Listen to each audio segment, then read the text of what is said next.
ये आपको पता है। अब यहाँ पे लगेगी रेट लिमिटिंग। क्या लगेगी? Rate limiting. वो कैसे लगेगी? मैं लिखूंगा एट द रेट लिमिटर। क्या लिखा मैंने? At the rate limiter. ये लिमिटर का वेरिएबल कौन सा वेरिएबल है? जो अभी हमने थोड़ी देर पहले यहाँ लिमिटर का ऑब्जेक्ट जो बनाया ना, इसका देखे वेरिएबल का नाम क्या है? लिमिटर। आज तक जैसे आपने ऐप का वेरिएबल बनाया, उसमें फास्ट एपीआई का इंस्टेंस यूज इनिशियलाइज किया।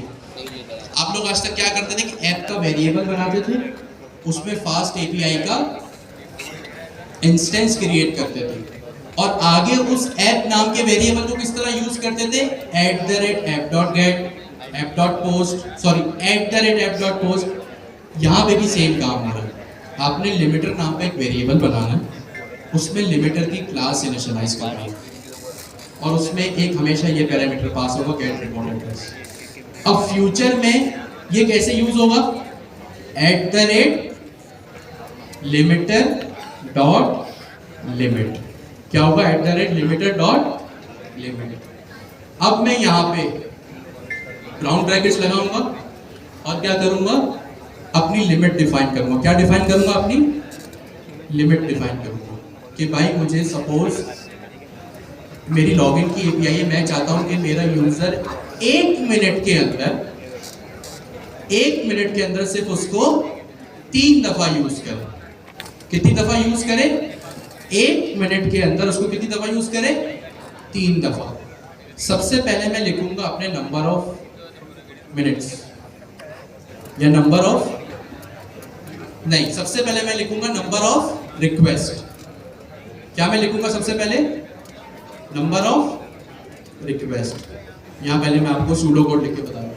सबसे पहले क्या आएगा? नंबर ऑफ रिक्वेस्ट, कि भाई कितनी रिक्वेस्ट अलाउ करनी है। क्या करनी है? कितनी रिक्वेस्ट अलाउ करनी है। फिर लगेगा एक अदद स्लैश, और मैं बताऊंगा अपना टाइम फ्रेम। दूसरी चीज में क्या बताऊंगा स्लैश लगा के? अपना टाइम फ्रेम। अब चाहे वो मैं सेकंड्स पे लगाऊं, मैं मिनट्स पे लगाऊं, या मैं आवर्स पे लगाऊं, वो मेरी मर्जी, मेरी लॉजिक जाने। सही है? स्लैश यहाँ पे क्या आएगा? टाइम, या टाइम खैर कंफ्यूजिंग हो जाएगा, मिनट्स या आवर्स, जो भी आपको सही लग रहा है। जैसे या मिनट्स लिख दिया मैंने, या मैं यहाँ पे टाइम फ्रेम लिख दूंगा। हो सकता है टाइम वो कंफ्यूजन क्रिएट कर दे कि भाई यहाँ पे आपने जैसे एक्चुअल टाइम डिफाइन कर लिया।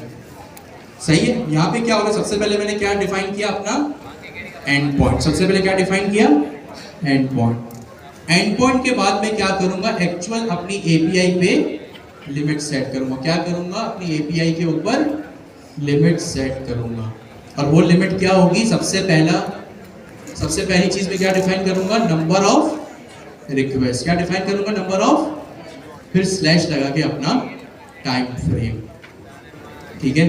तो यहाँ पे मैं अब किस तरह इसको लिखूं? मैंने कहा भाई मेरी लॉगिन की एपीआई मैं चाहता हूं 3 दफा हिट हो, स्लैश 1 मिनट में। अच्छा, ऑफ कोर्स ये कॉलम्स के अंदर आएगा। मैंने यहाँ पे ऐसे इसको कैसे लिखा? लिमिटर डॉट लिमिट 3 का क्या मतलब है? Number of request. कितने मिनट में? मैंने यहाँ पे सिर्फ मिनट लिखा है, तो अगर यहाँ पे मैंने सिर्फ मिनट लिखा, सिर्फ सेकंड्स लिखा, या सिर्फ आवर्स लिखा, अगर कोई नंबर नहीं तो वो बाय डिफॉल्ट क्या कंसीडर होगा? 1। तो यहाँ पे अगर मैं लिखूं कि भाई पर मिनट, मेरी एपीआई सिर्फ इस तरह लिखने से क्या होगा? मेरी एपीआई सिर्फ 1 मिनट में 3 दफा कॉल होगी। अब मैं यहाँ पे एक्चुअल अपना लॉगिन का एंड पॉइंट बना दिया। Simple as that. मैंने लिखा लॉगिन सक्सेसफुल। यहाँ पे कोई मैं ऑपरेशन परफॉर्म नहीं कर रहा। अब मैं क्या करता हूँ? अपने फास्ट एपीआई के एंड पॉइंट पे आता हूँ, या डॉक्स पे आता हूँ, स्वैगर यूआई पे आता हूँ। रिफ्रेश हो रहा है, सर्वर क्रैश हो गया। मैंने ख्याल से वो वाइल लूप लगाया था उस वजह से। देखते हैं, दोबारा स्टार्ट करते हैं। एरर आ गया, क्या एरर आया भाई?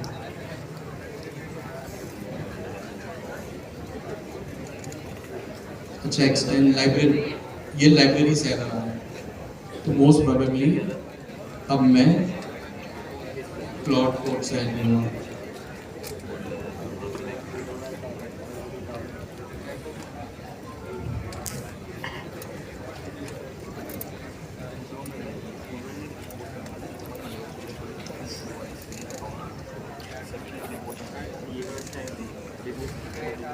सिंपल सा एरर था और छोटी सी फाइल थी, तो इसके प्रॉम्प्ट भी इसको ज़्यादा एक्सटेंसिव देने की नीड हमें नहीं हुई। सही है, इसने मेरे फास्ट एपीआई का स्किल कॉल किया और यहाँ पे इसने मुझे इशू भी बताया। ओ, तो एक इम्पॉर्टेंट चीज़ अच्छा वो हमें पता चल गई। जब भी हम कभी देखें, ये बिफोर आफ्टर दोनों दिखा रहा है। जो ऊपर वाला लॉगिन है उसने उसको रेड कर दिया और जो नीचे वाला लॉगिन है उसने उसको ग्रीन कर दिया। अब ग्रीन जो क्लाउड कोड ने सजेस्ट किया वो उसने लिखा है। रिक्वेस्ट की जो क्लास है ना, अगर आपको किसी भी एपीआई पे एरर हैंडलिंग या रेट लिमिटिंग करनी है, अगर आपको किसी भी एपीआई पे रेट लिमिटिंग लगानी है तो आपको क्या करना पड़ेगा? रिक्वेस्ट का ऑब्जेक्ट हमेशा पास करना पड़ेगा। क्यों? क्योंकि जो रिक्वेस्ट का ऑब्जेक्ट है ना, ये मेरे फास्ट एपीआई से है जो मेरे यूजर की रिक्वेस्ट को हैंडल करना है। तो आपने अगर किसी भी एपीआई पे रेट लिमिटिंग लगाई हुई है तो आपको ये रिक्वेस्ट का ऑब्जेक्ट पैरामीटर पास करना लाजमी है। इसी बिहाफ पर वो आपकी रेट लिमिटिंग जो है वो हैंडल करेंगे। रेट लिमिटिंग यहाँ 2-3 चीज़ों से हो रही है। एक आपकी स्लो एपीआई की चीज़ों से, जिसमें आपने एक लिमिटर का इंस्टेंस क्रिएट किया, फिर आपने एक app.state.limiter लगाया ताकि फास्ट एपीआई के स्टोरेज ऑब्जेक्ट में वो चीज़ अवेलेबल हो। तीसरी चीज़ आपने क्या की? एक रेट लिमिटिंग का यूटिलिटी फंक्शन बनाया और इसको डेकोरेटर के साथ रख दिया। ये 3 चीज़ें आपने करनी है और इसके साथ भी ये रिक्वेस्ट का ऑब्जेक्ट है ये वाला। और अगर मैं इसको स्क्रॉल करूं तो जिस एपीआई पे रेट लिमिटिंग लगी हुई है उसके साथ भी रिक्वेस्ट का ऑब्जेक्ट लाजमी है। तो अगर मैं इसको एक्सेप्ट करता हूं अपने क्लाउड कोड के सजेशन को, तो अब एरर जो है वो चला जाना चाहिए। ठीक है, अब मैं इसको दोबारा रिफ्रेश करता हूं। सही है, अब यहाँ पे क्या हुआ? आपको मेरे 3 एंड पॉइंट्स नजर आ रहे हैं, एक रूट, एक रीड और एक लॉगिन। लॉगिन पे मैंने क्या रेट लिमिट लगाई हुई है कि 3 दफा यूजर रिक्वेस्ट करेगा। कितनी देर में? 1 मिनट में।